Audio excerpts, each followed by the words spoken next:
Europe में बहुत ज्यादा जिस किताब का वांचन हुआ, नाम फुटप्रिंट्स। उसमें कथा ऐसी है कि एक प्रवासी रण प्रदेश रेगिस्तान में मुसाफिरी के लिए जा रहा है। मुसाफिरी करनी ही पड़े ऐसा जरूरी कारण था।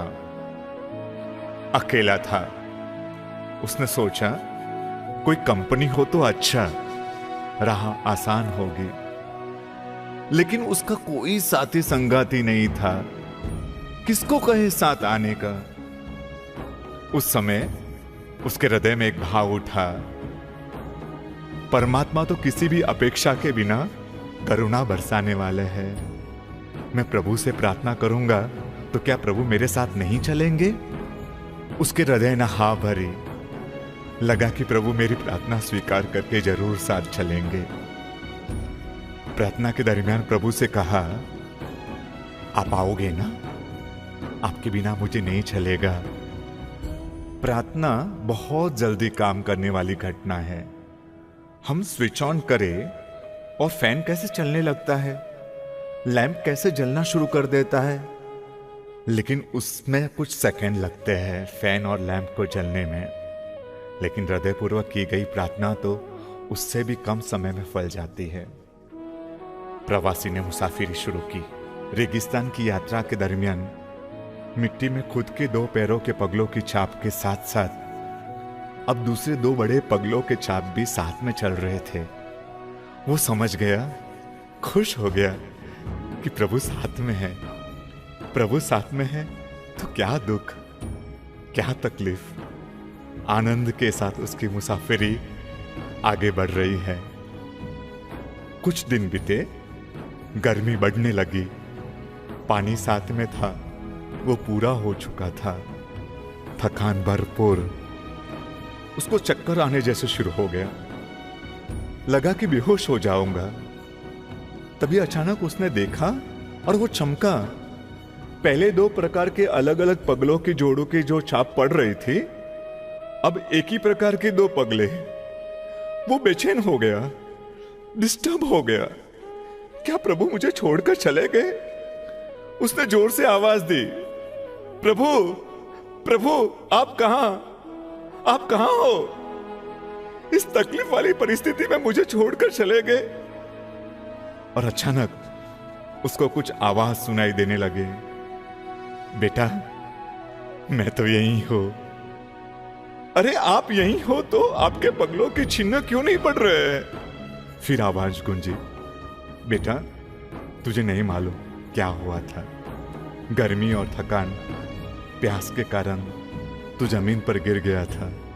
फिर मैंने तुझे उठाया और तुझे मालूम है, अभी भी मैं तुझे मेरे कंधे पर उठाकर चल रहा हूं। तुझे जब होश आया, तूने एक ही जोड़े के चिन्ह देखे, पर तू कहां है ये तूने नहीं देखा। तुझे मैंने उठाया हुआ है और जो स्टेप पैरों के छाप पड़ रहे हैं वो मेरे पैरों के हैं, वो मेरे पगलों के हैं। अब तू ही सोच, तेरे पगलों की छाप कैसे पड़ेगी इस वक्त। प्रवासी के आंखों में आंसू आ गए। प्रभु कितना ध्यान रखते हैं। कब? जब हम 100% शरणागति स्वीकार करते हैं। जब श्रद्धा का लेवल 150% होता है, तब प्रभु हमारी दुनिया में अपनी दुनिया बनाते हैं। विश्व युद्ध के समय लंदन पर जब बॉम्ब वर्षक विमान युद्ध के समय बॉम्ब बरसा रहे थे, उस समय की घटना है। एक ओल्ड एज के लेडी के वहां एक भाई मेहमान बनकर आए। शाम का खाना खाया। ओल्ड लेडी ने फिर प्रार्थना की और दोनों सोने को चले गए। थोड़ी देर में तो बॉम्ब वर्षक विमानों का काफिला उनके घर की दिशा की तरफ आ गया। धड़ाधड़ बॉम्ब की वर्षा शुरू हो गई। आजू बाजू कई मकानों से आग की लपटें दिखने लगी। बेचारे उस भाई को नींद कहां से आए। विचार में पड़ गए कि यहां आकर बहुत बड़ा जान का जोखिम ले लिया। और ऐसी बॉम्ब वर्षा रात भर होती रही। इस मकान पर एक भी बॉम्ब नहीं गिरा।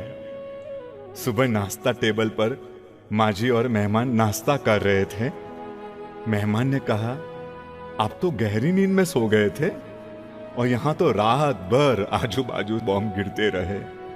मैं तो रात भर सो नहीं पाया। मैं तो मजे से सो गई थी। पर ऐसी परिस्थिति में भी नींद कैसे आ सकती है?